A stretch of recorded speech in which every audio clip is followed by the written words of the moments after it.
అవసరం అండి. చాలా చాలా అవసరం అండి. ఎందుకు అంటారా, మన జీవితంలో మనకు తెలియదండి.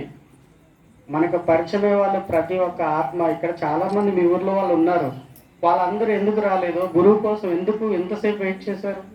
అంటే మీ బంధువులు పిలిచారని మీరున్నారా? మీరు ఆతృతతో చూస్తున్నారా?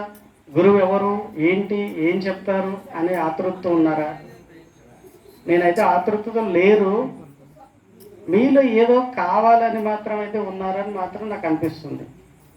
అంటే గురువు సేవకి మీరందరూ సిద్ధంగా ఉన్నారని మేము అనుకుంటున్నా. నేనైతే నా అభిప్రాయం. ముందుగా పెద్దమ్మ గారు ఇక్కడ కూర్చొని పరశుష్ గారి గురించి ఆవిడకి తెలిసింది 2-3 నెలలుగానే. ఆవిడ ఎంతో కష్టపడి ఆ వయసు కూడా లెక్క చేయకుండా ఇక్కడికి వచ్చి ఆవిడ సేవ చేయడానికి మీ ముందు చాలాసేపు మేము రావడానికి ఇబ్బంది అయినా కానీ ఆవిడ వివరిస్తూ ఉంది అంటే అదే నిదర్శనం అండి, వేరేదేమీ లేదు.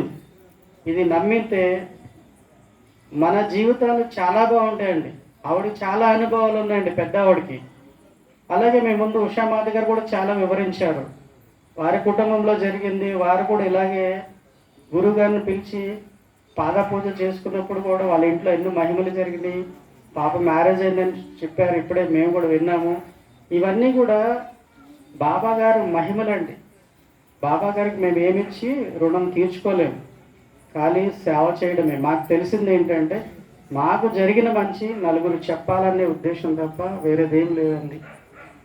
ఓం నమ శివాయ, ఓం నమ శివాయ, ఓం నమ శివాయ, ఓం నమ శివాయ, ఓం నమ శివాయ.